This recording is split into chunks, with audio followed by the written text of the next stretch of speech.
And yep, I'm still Bryan Winkel. Glad to have you for this workshop now that the recording's on. This is an acronym that I forget, but it essentially talks about authoring materials for publishing as a modeling scenario, a teaching lesson, if you will, inside SIMIODE, but possibly authoring other things, COMAP units, articles in journals, just locally, writing up stuff that you may have been doing. And the most important point we want to emphasize today is you do something in your class, you are entitled and almost expected to tell other people about it, to shout out and say, this worked with my students. And even if it's sort of a process and in process, share it with people, because their feedback can make it even better as they ask, what if and why not, and so forth. So we're going to talk about specific writing for these things called modeling scenarios.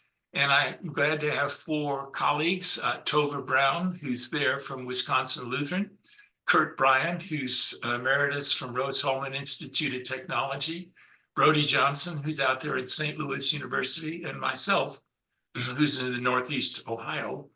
And we're each going to give examples of some things that we've written, a little bit about how we got into it, why we did it, how we iterated, made it better, and if possible, talk about some student effects. So again, the purpose is to learn a little bit more about what and how you could write up materials for peer-reviewed and refereed publications in SIMIODE. But the bottom line up front is, if you've done something interesting with modeling in your course, others can benefit from your efforts, but only if you will tell them. And this is one way to spread that joy. And we're glad you're here to do so. So the way we'll do it is I'm babbling on about 5 minutes or less about intro to scenarios. Then we'll turn over to 8 minutes for each of the colleagues roughly to talk about some of their contributions, either formally, informally, casually, it's their order. Then we'll break up into breakout rooms, and we'll put about a quarter of you, whatever, not a quarter of each of you, a quarter of the group into rooms to meet with our leaders and talk about what you are thinking about. And if you don't have a concrete example, then maybe just talk about what you think you might be willing to do and what might happen, because as we go around that room, someone's going to say something and you're going to go, golly, I could do something like that with this other. So even if you haven't prepared something for this workshop, share your idea about, I'd like to do this. Brody was posting something about snow, and we've been talking about snow. And for years, I've been thinking about modeling how snow accumulates around the edges on a picnic table in my backyard. It doesn't accumulate as a box, it's rounded at the edge. How does snow accumulate in a rounded edge on a straight line like that? But I've never gotten around to it. You know, maybe if I retired, I could do that. So then we'll return if time and kind of wrap it up. No reporting, just sort of how do you feel about where you are. The goal is to help you be able to write materials that we could publish. This is selfish on our part, but to give you that platform to share your good ideas, put something on your Vita, and watch the downloads and the usage increase at SIMIODE. So we are this community of practice.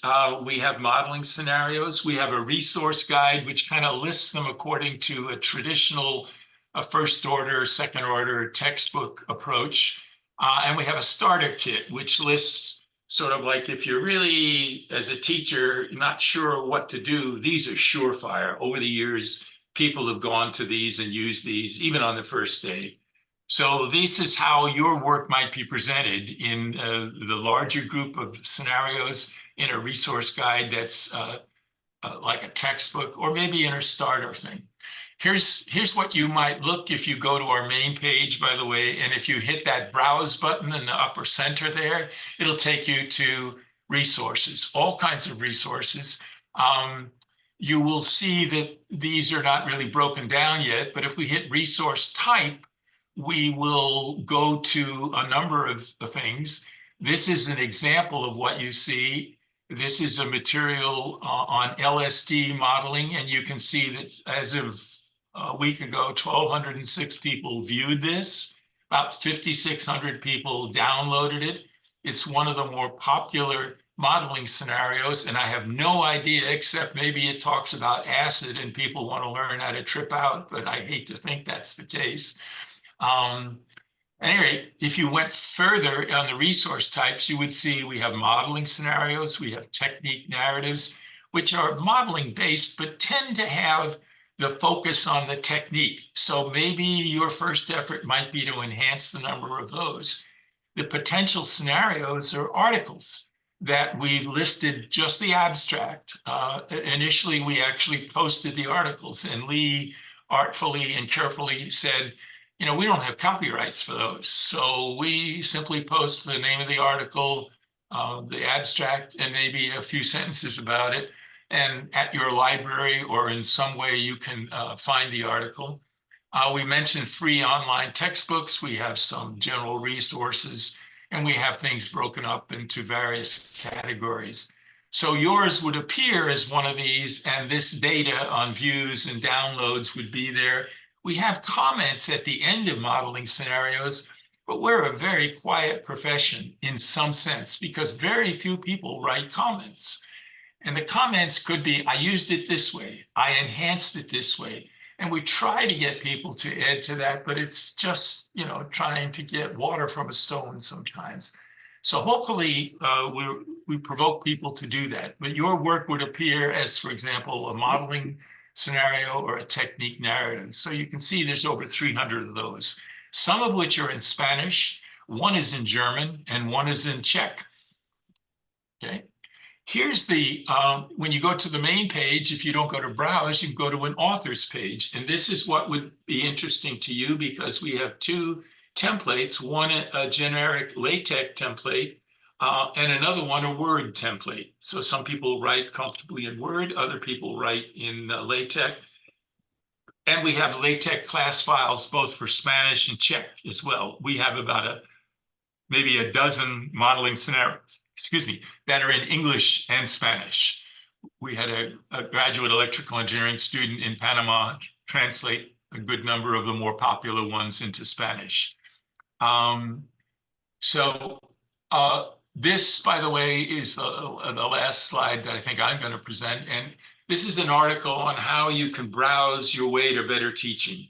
I founded this journal on Primus, and after 20 years, I turned it over to someone, and I never published an article when I was the editor. I just felt like, you know, that's not fair. But once I became the ex-editor, I wrote up this rather lengthy article, 16 pages, about browsing your way to better teaching. Lots and lots of resources, in particular on data. And it is, because I have gotten permission, it is fully online. So if you go and browse for this, you can see this article, and it may be a helpful idea to help you see where you might get notions that you could model. And I give illustration after illustration as well as sources, okay? So I'm going to stop my sharing because this is part of my presentation. And I'm going to turn it over to Tova and ask her if she's sharing a screen, and I see she is, talk about how she's been able to produce materials. So. Yeah, hello everyone. I'm Tova. I'm based in Milwaukee, Wisconsin at a small private liberal arts college. And I get to teach differential equations every spring. So we run it once a year in the spring. SIMIODE has been transformative in what that class looks like here. So I'm going to start out with just a little bit about how I got connected to SIMIODE and to modeling. And then, oops, there we go. Okay. And then what it's looked like for me to author a modeling scenario. So I first got started because I taught differential equations using the book and syllabus and so on that had been here for a while. And at the end, well, a couple of months after the semester ended, someone who had graduated and moved on to work in a national lab reported back to me with just this incredible joy and excitement that after multiple weeks of work in his new job on some problem, it had finally occurred to him that what they were doing was like there was a differential equation, and then he knew, how to tackle it once he recognized after multiple weeks of work on this problem that it was a differential equation. I thought, I have failed. This is horrible. And so anyway, I was really excited then to find the SIMIODE workshop for those who just wanted to learn how to teach with modeling and bring modeling in to our classes. And so that was where I started. And I wasn't going to teach differential equations again that next year just because of the rotation. But I had calculus. And once you're inspired about modeling, then you start seeing opportunities for it everywhere. And so I was playing with these little toy pullback cars my son had gotten in an Easter basket. And so it was just something around the house, just something I was doing in everyday life. Tova, Yeah. did you want to share a screen other than the blank, or is that? Oh, no. Yes. Thank you, Brian. Okay. I realize a blank is inspiring, but no, what's being shared? You guys are seeing a blank. You guys are seeing the wrong screen. Okay. Blank Thank you. Word document is Uh-oh. I have too many monitors up. Thank you. Thank you. Thank you. All right. Let's see. Screen 1. Okay. Yeah, I was on the wrong one. Now can you see? It's loading. Now I can. Okay. Okay. Here we go. Thank you. All right. So, I was playing with these little pullback cars. I always start out my Calc 1 class on the first day talking about, let's see, I should also put this back into slideshow mode. Here we are. Okay, so I always start out talking about average velocity and instantaneous velocity with some, thinking about a car and the case of the missing speedometer. I believe I found that in Primus in an excellent article. And so I wanted to connect those ideas a little bit more hands-on for my calc students, and happened to be chatting with Bryan about something, and he said, oh, you need to meet Brody. Brody, one of our co-presenters in the workshop here today, had published exactly what I needed already as a modeling scenario as a result of doing one of these DEMARC workshops. And so that modeling scenario had come out, I think, literally the day before I was chatting with Bryan. And so community is just awesome, being connected to a community of people who are interested in doing things and talking with each other. So I read Brody's scenario, and it was exactly what I needed. It gave this derivation of an equation of motion for a toy pullback car. And so I then was thinking about how do I adapt this down from the differential equations level to the Calc 1 level. And I had already been playing with a different way of collecting the data. And so kind of merging those ideas, because mine was only half baked and Brody's was like ready to go. It was so productive and so helpful. And so I had a really cool thing ready to share with my calc students that fall. And then as my Calc 1 and 2 students were playing with projects in this area, and as Brody and I were talking, and the ideas started flowing, and we had more questions to follow up on and stuff. And so this became just a really fun project then over the next couple of years. And so I wanted to share 2 specific modeling scenarios. The first one here is what Brody had already published. And then the second one is joint work between him and I. And I've highlighted sort of the differences between the 2 scenarios, but I'll walk through a little bit about both of them. So one of the things that's really compelling for students is when they have real world data to work with. And both of these scenarios provide instructions for students to collect their own real world data.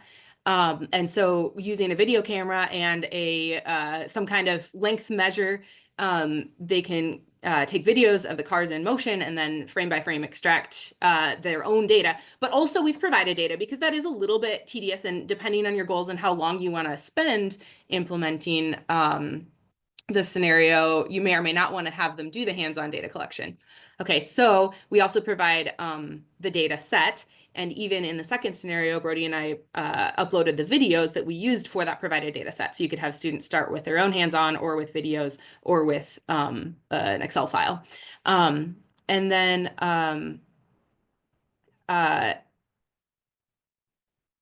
the physical derivation for the equation of motion, Brody had done in the first modeling scenario. In the second one, we referenced back to the first one, but then we decided to refine the model because we were seeing in our experiments that the acceleration and deceleration phases could be better modeled with separate friction constants. And so that was a refinement then, excuse me, in the second modeling scenario. In the first one, Brody presented two different models for how the spring inside the car was propelling the car forward, and students were looking at which of these models better predicts the total distance traveled, which is something you can experimentally measure with your car and use to validate the model. Taking the simpler of those two models, we could do an analytical solution in the second modeling scenario.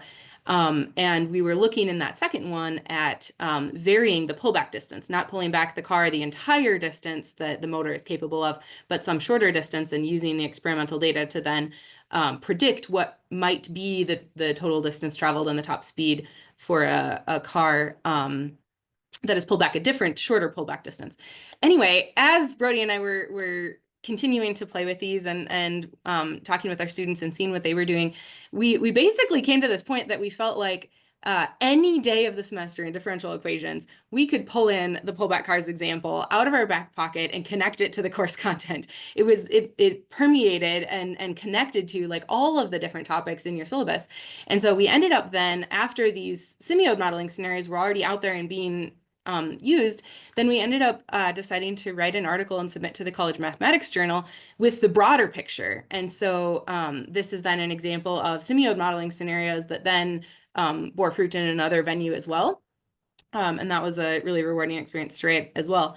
I want to, with my remaining like 2 minutes, I want to share just some other resources that I've appreciated with an eye towards some of the variety that's out there, a variety of different authors, a variety of levels and forms, I guess, to the modeling scenarios. And these are all ones that I've used with my students and absolutely loved. And it's only a small selection. But one of the things I've really appreciated is, like I said, when you're all excited about teaching a modeling first approach in differential equations, then when you're also teaching a different class, you want to be able to bring in some of the same real world connections and energy and so on. So I've really appreciated Jenny Dembras did these calculus level adaptations of a couple of existing modeling scenarios. And I would love to see more of these where the differential equation approach is like toned down to the Calc 1 level. If your students can calculate derivatives using all the derivative rules, then if you give them the solution, an analytical solution to a differential equation model, they can at least prove that that's a solution, and that lets them practice and see the like the power of what they can do in terms of calculating derivatives. And then they're set to use that model and the analytical solution to then explore, connect to data, and see some of the power of differential equations. And I found that to be helpful in retaining students even. Look, you guys, Calc 1 is already cool, but look how powerful, just a couple of classes down the road, what interesting things we can study. So I love seeing adaptations to different courses. And then I've noticed this variety of styles and amounts of time that you can spend on modeling scenarios. So some of these are excellent for short in class. We just have one day. We want to introduce an interesting problem and sort of start to finish in class. So a couple of them that I've used for that, I think Bryan will be talking about the M&Ms. This is a classic model. Maybe you guys already know. Another really good one for the SIR model, there's this epidemic by Sheila Miller, has data from an English boarding school 2-week infection that kind of went through the school. And so you've got the infection data and can, from that, build and get your parameters for an SIR model that was a remarkably good fit. That was a really fun one. And then some of these are really good for sending students on their way outside of class to give them a 1 or 2 week project, and they're like really carefully guided through maybe refine the ballistic modeling sponge dart scenario, like does a really good job guiding students through refinements of a model, starting out with, let's look at projectile motion with no drag, and then with linear drag, and then with more physical drag. That was a really great self-guided one. Steeping T, there's data provided, and also instructions if students want to go out and get their own data. To look at the concentration of the tea as it's steeping over time. And then I really like finding modeling scenarios that get students started and then are open-ended enough that the students can go on after that and build in their own refinements to the model. And when they're getting excited and getting ideas, they are able to just build on what was presented in the scenario, and they're open-ended enough. And so the algae project by Corbin Harwood, and then this insect colony, my students modeled honeybee colonies and got really excited about innovating on that model. I will, that's all I wanted to say. So I will pass that along now. So let's get Kurt to wake up, Kurt, okay? I'm here. I'm here, okay. Okay. Let me share my screen here. Thank you very much, Tova, so far.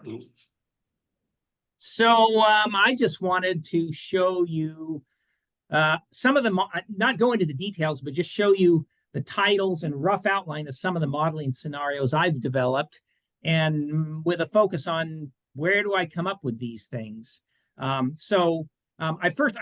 got interested in modeling when I started teaching at Rose-Hulman, and I started teaching with Bryan, and he used a very modeling first approach and turned me on to that.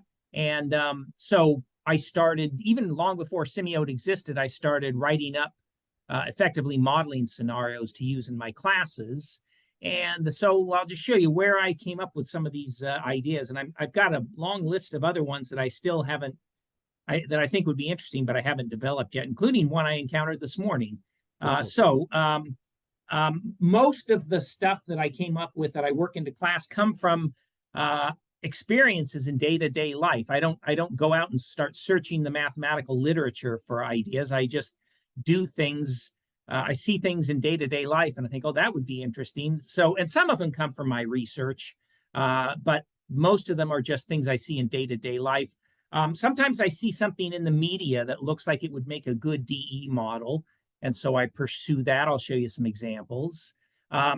Sometimes when I do develop these models, one thing I found is that I try to develop stuff that doesn't require a ton of background on the student's part. So, elementary mechanics, maybe some simple biological modeling, nothing that requires them to know, the details of, advanced chemical engineering or something. Although those are good for, projects I've used projects that are more involved in higher level, like PDE classes. I try to come up with ideas where I can get my hands on data. That's always fun, especially if you can collect the data in class with some kind of cheap apparatus you can build yourself. So that's always fun. But this is the ideal situation. So that's just the general philosophy I've developed for making up these modeling scenarios. But let me show you some of the ones that I've cooked up. The first one I ever did, this was in the fall of '93 when I started teaching at Rose with Bryan. I called it became a SIMIODE scenario. It's called home heating, and it's an old debate. If you leave your house for an extended period of time in the winter, say a vacation, is it more efficient to leave the heat on or just turn it off and then warm the house back up when you return? So that some people think, oh no, you should leave it on, otherwise you'll lose all the momentum, and it'll cost more to heat it back up. This was motivated when I bought. Well, it was motivated when I bought my first house in 1993 when I moved here. Although the original motivation was the house had a hot tub in it, and the hot tub had a programmable heater in it that would keep it at the desired temperature. But when we went away for a vacation, should we turn off the hot tub completely and then warm it back up when we return, or should we just leave it on? So I that became a modeling scenario using Newton's law of cooling. I'll show you that one in some detail. Another one, but again, it was motivated by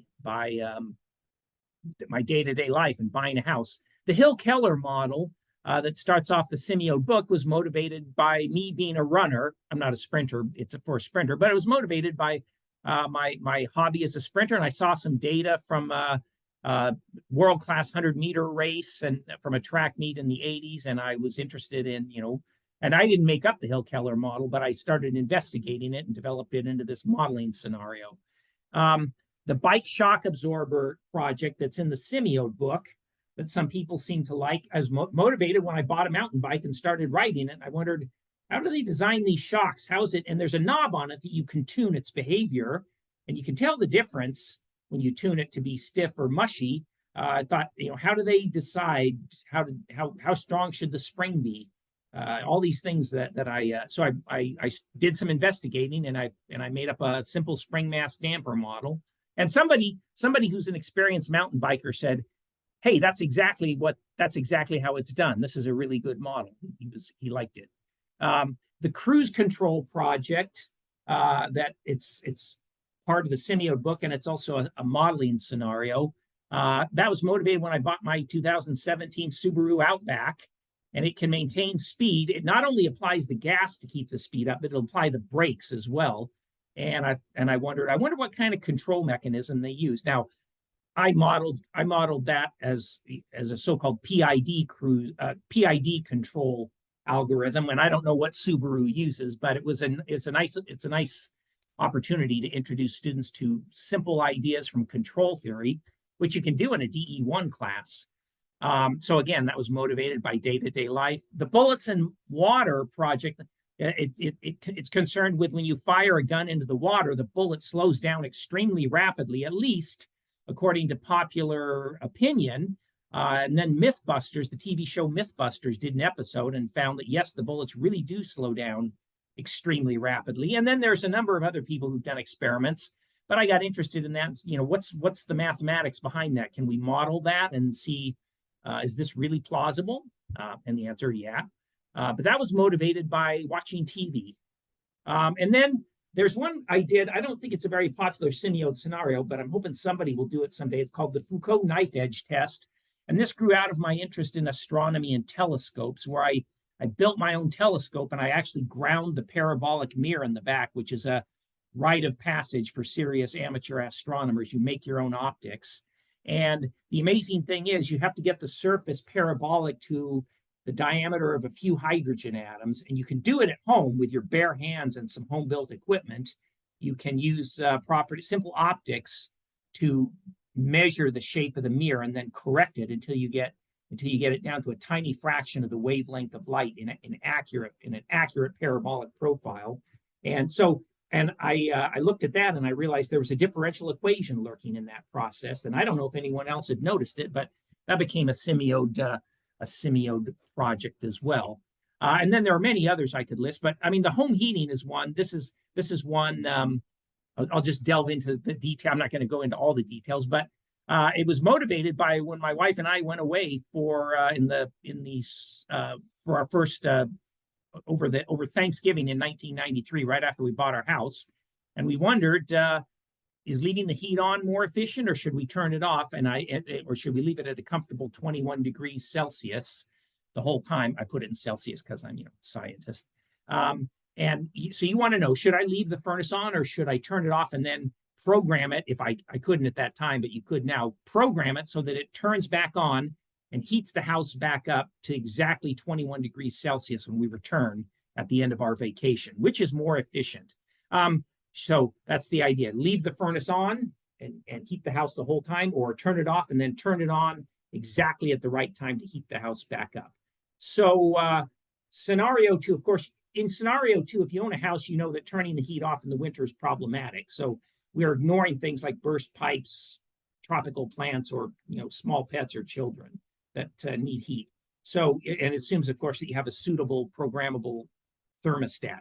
Well, anyway, so this was extremely easy to formulate, and I was teaching a DE course at the time where we do Newton's law of cooling. So I said, okay, let's do a simple ODE model for the temperature of the house, where U is the temperature at time t, A is an external temperature, which you can take it to be constant for the simplest model. You could assume it's a function of time. Maybe it varies hour to hour during the day. There's a constant of proportionality in Newton's law, the Newton cooling constant. And then there's the key thing that you have at your disposal is this R of T term here, which is the heat source supplied by the furnace. And that's what you have control of. Your goal is to either adjust that to keep the house at temperature the whole time, or let the house cool and then adjust R of T to bring the house back up to temperature. And the cost, you do a little analysis, the cost is roughly the integral of that heating term over the duration of your vacation. So I made this up as a project, and I gave it to the students. And the beauty of this is they can experiment. If they have a computer algebra system, they can start experimenting right away and say, okay, let's try R of T as this. Let's try R of T as this. What R of T corresponds to leaving the house, leaving the furnace off the whole time, and then heating it up at the last possible moment, given that R of T has a max value. Or they can say, what if we just leave it constant and keep the house at a constant 21 Celsius? They had a good time with this, and it's great for people who have a computer algebra system. And it's also a good segue into the subject of what's called optimal control theory that some of our students will encounter when they go into engineering. And interestingly enough, it turns out we figured out if you live in any universe in which heat flows from hot to cold, not even necessarily obeying Newton's law of cooling, but heat flows from hot to cold, in any such universe, it's always more efficient to leave the heat off and turn it on at the last possible moment, no matter what the cooling function is. Anyway, so my advice in general is look for opportunities to model in your daily life. Finance is a great one. I get a lot of mileage out of personal finance. Their hobbies, sports are a great opportunity. Students love sports, a great opportunity to do all kinds of models. Home ownership, which students can't always identify with, but I did a project last quarter on paying, how much money do you pay on a mortgage over a typical 30-year loan, and what do you get by paying it off early? And they were very depressed by that. I thought that was a big success. Mainstream media like Mythbusters has some interesting scenarios in it that are ripe for modeling, the bullets and water thing. And then social media accounts, there's a lot of social media accounts I follow that are devoted to science and engineering. And just this morning, I saw a debate on whether it's possible to do that mythical schoolyard feat in which you swing hard enough that you go over the top of the swing. And I thought, that would be a cool modeling opportunity for DEs. Can you swing? What would it take for an ordinary human to swing over the top? I don't know. Maybe somebody's analyzed it. Maybe somebody's collected data. But anyway, I thought that would be a cool modeling project. That's just the kind of thing that I think of when I'm going through these. So that's all I have to say about it.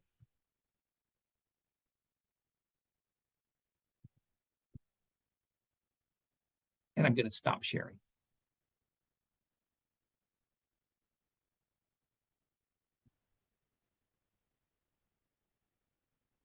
Is everyone there? Yeah. Oh, okay. Everybody was just like stunned or something. So I guess I will be next, right? And yeah. And I was checking to see whether I could share from my iPad, and it looks like the answer is no for this meeting. So I'm going to just share from my desktop instead. Let's see.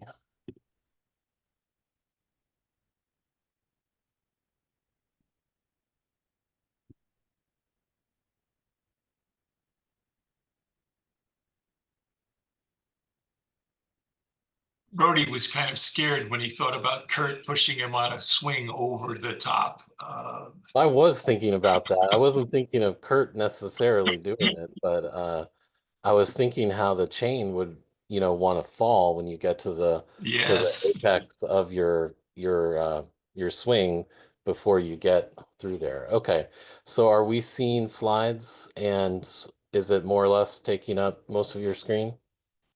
Yeah. Okay. So thanks, Kurt and Tova and Bryan, for what they've said already.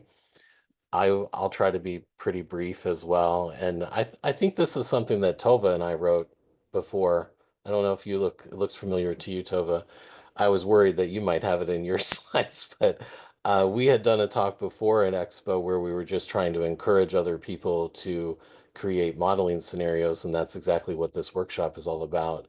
And I think the quotation at the top, I would guess that Bryan wrote it because we pulled it off of the SIMIODE website, which just says that a modeling scenario is a pedagogical tool in which a modeling situation rich in detail, which totally sounds like Bryan, motivates the study of differential equations.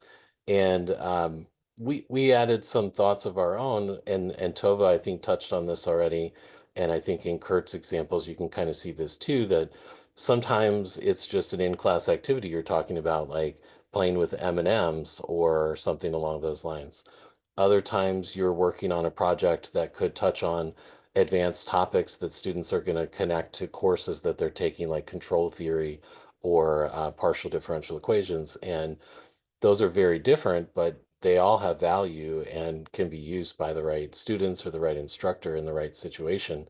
Um, and Tova and I think both agree that, if you pull a project out of your hat and it doesn't fit in with what the students are learning at the time, that's going to make it a really tough sell. You have to really think about how to get them up to speed. So if you can time the project so that it's at a moment that they can use the knowledge they're gaining in your class, that will make it more successful. Both Tova and Kurt talked about real data being valuable, and obviously if the students can collect the data, then that's even better. And then these open-ended types of problems where you're estimating parameters or trying to solve a real world problem, like the home heating problem, or if you're a mountain biker and you want to design your bike the best way, you're going to be more interested in a project that's allowing you to do that. So I'm going to share a couple of modeling scenarios that I've worked on, but something that I've been interested in for a long time, and I always mispronounce it, is the brachistochrone problem. And are people familiar with that generally? Yeah, I hope so. It's a really cool problem. And I guess it goes back to the 17th century, even earlier probably. And the main question is, if you have 2 points in a vertical plane, one above the other, basically, what is the curve traced by a point acted on only by gravity that starts at the upper point A, reaches the lower point in the shortest amount of time?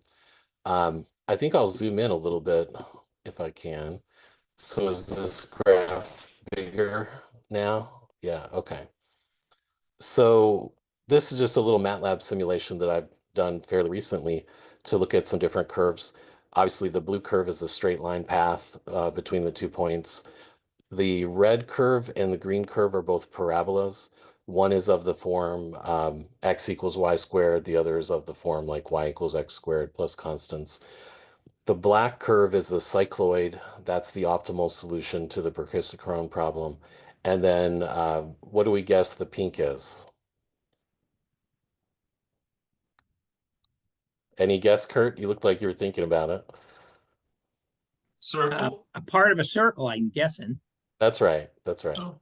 And so you see in the lower right, the dot is showing the current position at the same moment in time for each curve. So the black one's winning. That's the cycloid. The circular arc is not far behind. This rather hastily chosen parabola is doing pretty good, as is this red one. So very different curves can give you almost identical travel times for problems like this, depending on where the points are. And you can imagine when it's closer to straight down, it's even closer between the different shapes. And people 300 years ago are trying to figure this out and managed to do it in some cases overnight, which kind of blows my mind. But let me try to zoom back out here. And so what I think about when I think about the brachistochrone problem is that the famous mathematicians that have their name attached to ideas all over science and engineering we're playing around with balls or things on little arcs and trying to understand which ones would get there the fastest. And Bryan, you may know where this is going. This is my excuse for playing with modern toys and trying to fit mathematical models to them as well. This is the nature of mathematicians over all time, and we know that all of these mathematicians are just all over the place in the sciences, like Bernoulli's principle and the story about Galileo with the Leaning Tower. I don't know if it's really true, but all of those different kinds of things they're really fun to investigate, and it gives me a source of motivation for thinking about different kinds of problems. Okay, so I'm going to talk only about 3 modeling scenarios, and I was hoping that Tova would talk about the pullback cars, so I'm not going to really say anything about that, but we really did get a lot of mileage out of it, no pun intended, and it was really fun. This is a modeling scenario about the deflection of a cantilever beam that I wrote kind of while I was in the DEMARC workshop 4 years ago. That really helped me get started with SIMIODE. That was the first I had heard of it, and it was a great experience to be part of a DEMARC workshop. What I liked about writing this modeling scenario was that it was a good place to use the Laplace transform, and it gave me an excuse to introduce a higher order differential equation than what I would normally introduce in class. On the right, you can see some real data that I gathered using some kind of aluminum or steel plate that I bought at Home Depot. The distributed load is actually the weight of the metal itself. If you imagine you buy some thin metal plate, its own weight is going to cause it to deflect. And so we modeled that as a uniform distributed load, and we're able to kind of subtract that. And then I hung a water bottle with a fixed amount of water near the end of the beam to give the point load. And then students would use the Laplace transform to try to work that out. So it was more of a validation. It wasn't really a parameter estimation problem. I guess we could have estimated the Young's modulus E of the beam, but we took a lot of those things as known, and then we just compared the predictions of the model to the measurements, essentially. But I did this 2 years ago in class and had students come into my office, clamp the plate to a table, and use a yardstick to measure displacements of the beam, and it was pretty fun.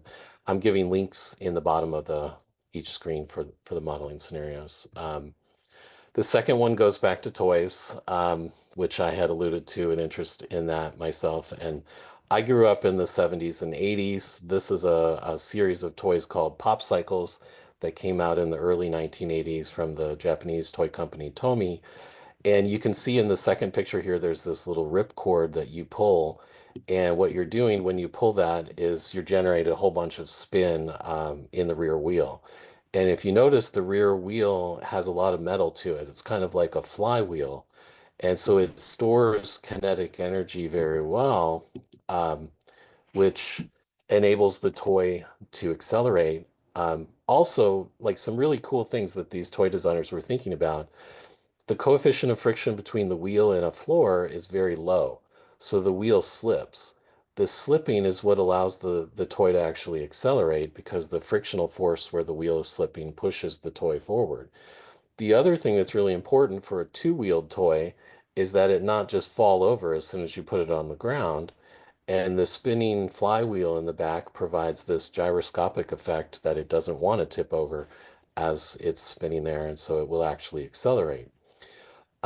Another interesting thing about it is that this toy should experience constant acceleration, because as long as the coefficient of friction between the wheel and the floor is constant. And so I've got an example of some data here on the right, where one of the tests was done with sort of a light pull of the toy so that it stopped accelerating sooner, meaning the energy in the flywheel kind of was drained out and it went into a state of pure rolling sooner than if you pull it on a hard pull. But when you look at the slopes for the two graphs, they're more or less the same, which is showing us that the rate of acceleration is essentially constant. The black curve is just a model that was fit to this data.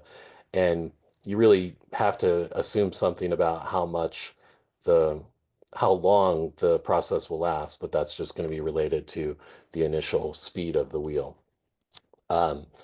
So these toys, I had somehow lost all of the ones I had as a kid. And one of my biggest vices, I guess, is going onto eBay to buy nostalgic things that I lost as a kid. So if you're worried about the price of these, if you ever wanted to buy one, it's my fault because I bought a lot of them already and probably drove the price up. But you can still find them on eBay, and I have all the ones I need, so I'm not buying them anymore. But you can get them for as cheap as $10 or $20. Some of them are still in the package, are a little more.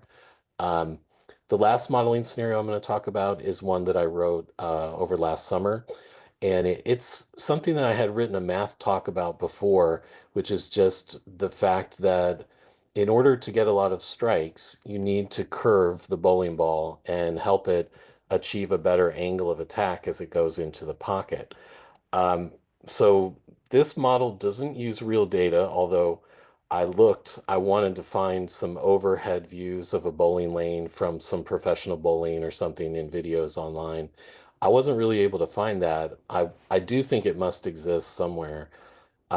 Pretty hard to collect data yourself because the bowling lane is 60 feet long and only like 3.5 feet wide. So you don't really get a good camera angle for most kinds of shots that you would go for.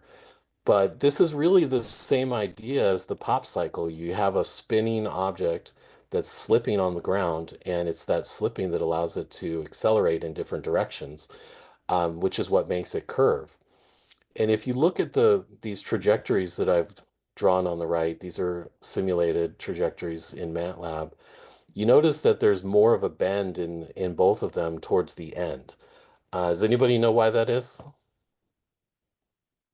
Are there any bowlers here? Is it something to do with the lane oiling? For sure. Yep. So the last like 15 to 20 feet, 20, I think, there isn't any oil. So the oil pattern is heavy in the front 40, and then it's carried by the ball down the rest of the lane over time. But that's why you get a lot of hook right at the end. So you need a lot of spin on the bowling ball in order to still have it be slipping at the time that it reaches the dry part of the lane where it's really going to take a turn. And there was a bowling alley near my university that we went to after I had given a talk about this like 15 years ago. They had no oil anywhere. So my trajectory was like going over to the left gutter halfway down the lane every single time. And it took a lot of adjusting to try to figure that out. So oil is important, but the lack of oil in the last 20 feet is really what makes bowling interesting because you can get some huge changes in the path of the ball as you're going down.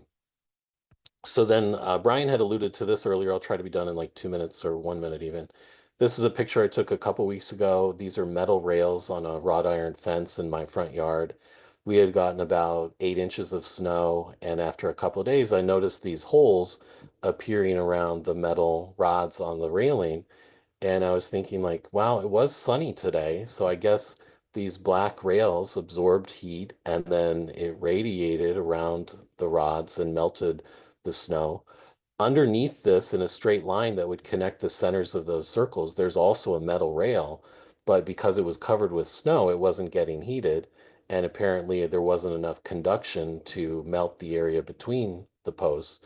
But over time, these holes got bigger and eventually joined together and expanded. And as I was walking past that to go to my car every morning to go to school, I was thinking modeling scenario, and took a picture like the third day just to capture the idea at least. And I'm sharing that here. So like Tova, I want to share some modeling scenarios that I think were really cool and that are worth checking out. There was another beam scenario that motivated mine where they actually try to get the students to come up with an idea of what the equation should be for the beams. I think that's pretty cool.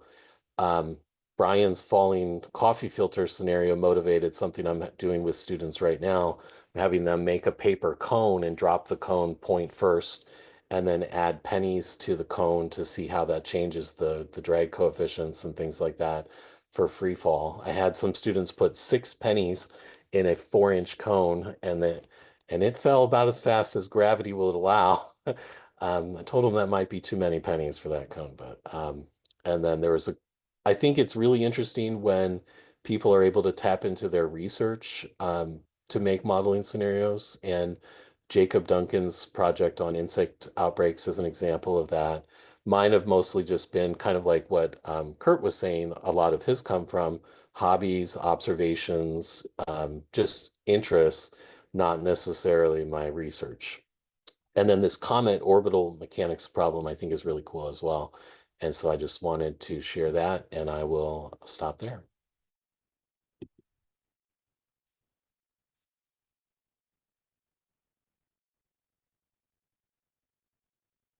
So Bryan, I think you're next. If I unmute myself, I am. Thank you. Okay. So we're going to close this out. Then we're going to break up into groups, and we're going to have to do some arithmetic because we don't have 32. We have about 16 people. So we're just thinking ahead for Lee's arithmetic. If we stop at 2 o'clock, we can give them a full 28 minutes or 25 minutes.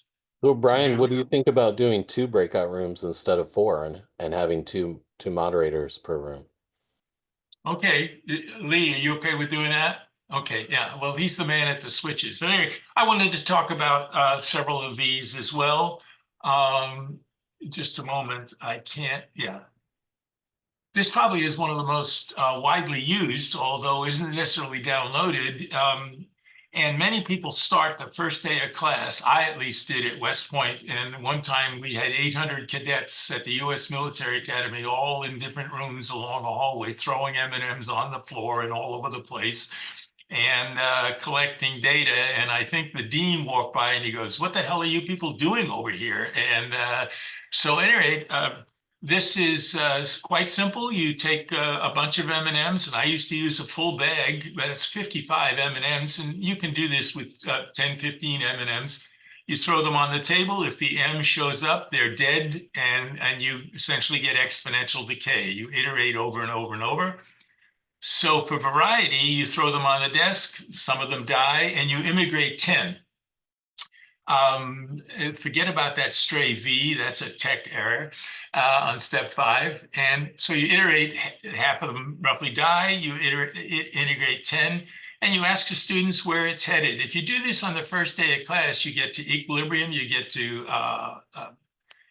stability, you get to difference equations, you can get to differential equations, you can get to all this. And some faculty members I know on their student evaluations at the end of the semester said, "I liked the first day of class because we basically saw all the concepts we were going to do in class in that one lesson."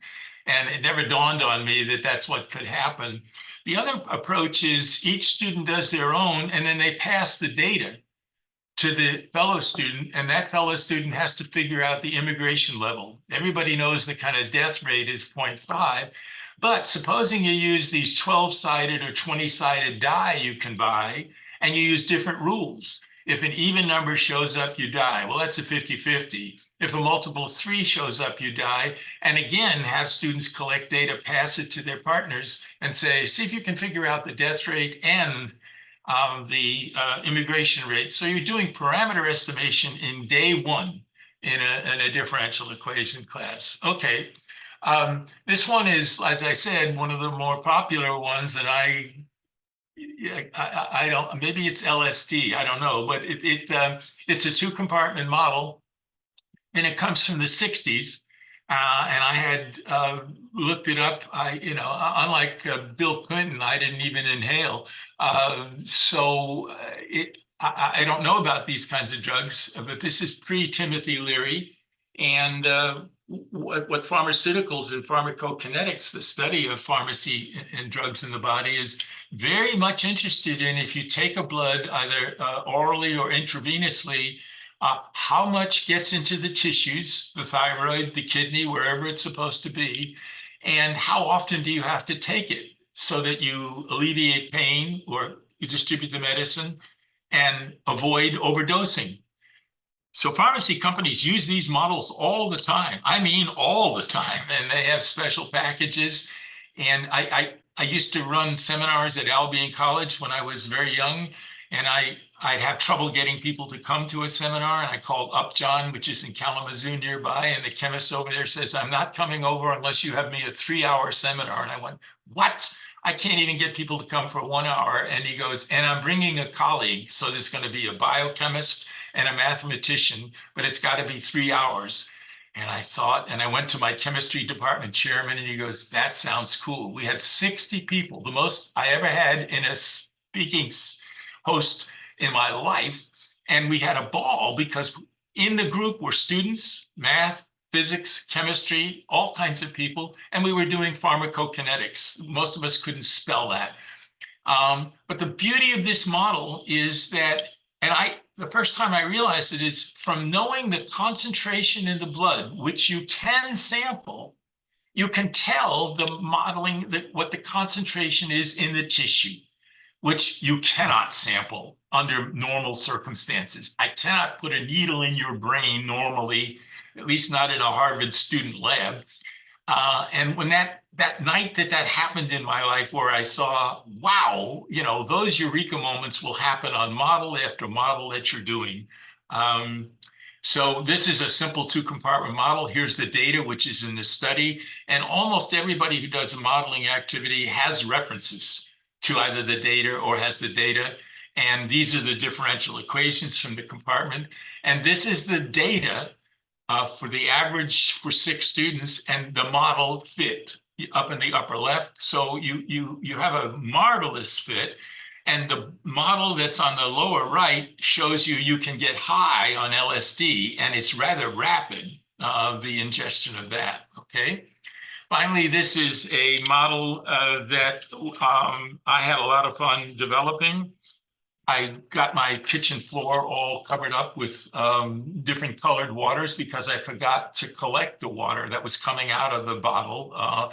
And that's being collected there in a little dish or a sink. And so all of these videos for different shape models, different shape objects like a cone, et cetera, are online at our website, but you can set it up in a lab and have students collect data. There's lots of people who do this. These models all have a clock, so you can start and stop, and you can read the depth. The dimensions of the object are known. The dimensions of the bore holes are known because they change them and so forth. So students can collect data on this. They can begin with a linear model, an exponential about how high the water is.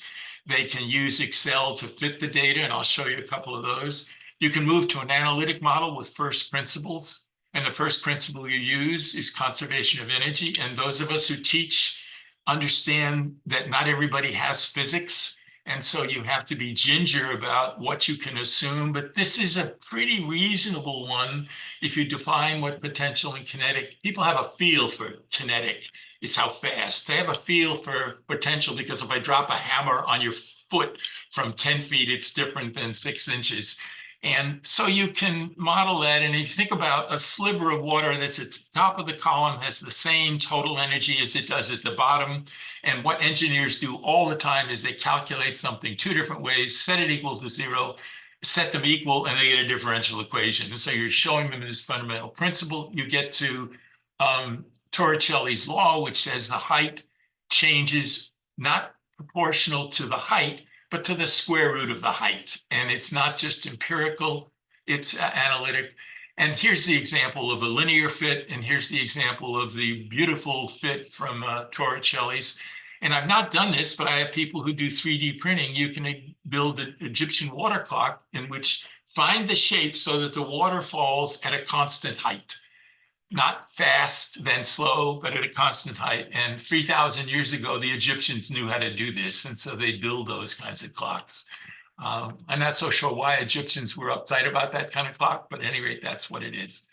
So what you've seen is each of us talk about general principles, each of us talking about some modeling scenario we've developed and had fun with, and gotten some feedback from some users, and that's always nice to have. Thank you, and we will see you around, Bye-bye. Thank you very much. Bye, everybody. Yeah.